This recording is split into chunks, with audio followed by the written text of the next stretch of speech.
इस सेवक का ध्यान माता पिता ही है भगवान। माता गौरी का रूप है और पिता शंकर सब गाए यही वेद पुराण। माता पिता ही है भगवान। पहला प्रणाम करता हूँ मैं श्री पिता और श्री माता को। दूसरा प्रणाम करता हूँ मैं जन्मभूमि और विधाता को। तीसरा प्रणाम कर रहा हूँ मैं श्री विशिष्ट से गुरु ज्ञाता को।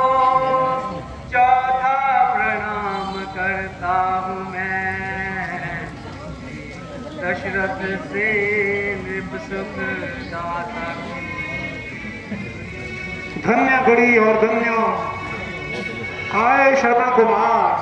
कहिए क्या अभिलाषा है दशरथ पूरी करने को तैयार।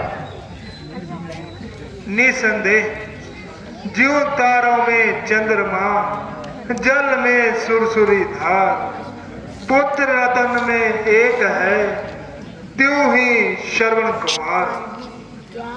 कहो पुत्र क्या प्रयोजन है, किस कारण यहाँ आना हुआ।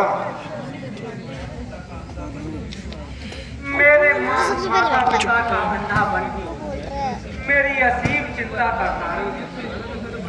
मुझे भोजन की चिंता नहीं, वस्त्र और आभूषण की चिंता नहीं। चिंता है तो केवल अपने माता पिता के अंधेपन की। बादल मेरे सर पर घिरे, बादल मेरे सर पर घिरे, दुख और बला के खुल जाए मगर नेत्र मेरे अंधे माता पिता के। बतला के कोई औषधि, बतला के कोई औषधि, रोगी को नैन दो, उपकार होगा आपका, अंधों को नैन दो। पुत्र तुम अपने माता पिता के अंधे होने का कारण जानते हो। जानता नहीं गुरुदेव, किंतु जानना चाहता हूँ। अच्छा तो सुनो, तुम्हारे माता पिता के कोई संतान नहीं होती थी। उन्होंने पुत्र प्राप्ति के लिए अनेकों तीर्थों में जाकर तप किए। तब श्री ब्रह्मा जी ने प्रकट होकर कहा कि जब तुम्हारे पुत्र उत्पन्न होगा तब तुम अंधे हो जाओगे। अगर ये शर्त तुम्हें स्वीकार है तो हम तुम्हें पुत्र देने के लिए तैयार हैं। दंपति ने अंधे होने की बात स्वीकार कर ली और पुत्र प्राप्ति का वरदान प्राप्त कर लिया। उसी वरदान के प्रभाव से तुम्हारा जन्म हुआ। आहा, धन्य है, धन्य है। आज मुझे मालूम हुआ कि मैं अपने माता पिता का कितना ऋणी हूँ।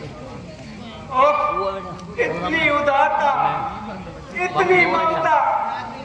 पृथ्वी पर सोए, पत्ते खाए, सर्दी गर्मी सहन की और अंत में अंधे होने की शर्त भी स्वीकार की। अब मैं अपने माता पिता की सेवा में अपने जीवन की बलि देकर संसार को ये बताऊंगा कि मातृ पितृ भक्ति का उदाहरण ये है। धन्य है श्रवण कुमार, तुम जैसे पुत्रों पर ही यह संसार टिका हुआ है। आओ बेटा, तुम्हारे अंधे माता पिता के ठीक होने का योग हम तुम्हें बताते हैं। प्रयाग, काशी, बद्रीनाथ, हरिद्वार आदि तीर्थों में यात्रा करवाने से तुम्हारे माता पिता का अंधापन दूर हो जाएगा और उस परमात्मा की कृपा से उनके नेत्रों में दिव्य तेज आ जाएगा। धन्य गुरुदेव की कृपा से निराशा में आशा की झलक मिली। माता पिता को जाकर यह संवाद सुनाऊंगा, पुत्र तभी कहलाऊंगा जब तीर्थ उन्हें कराऊंगा। परंतु अंधे माता पिता को समस्त तीर्थों की यात्रा कैसे कराओगे?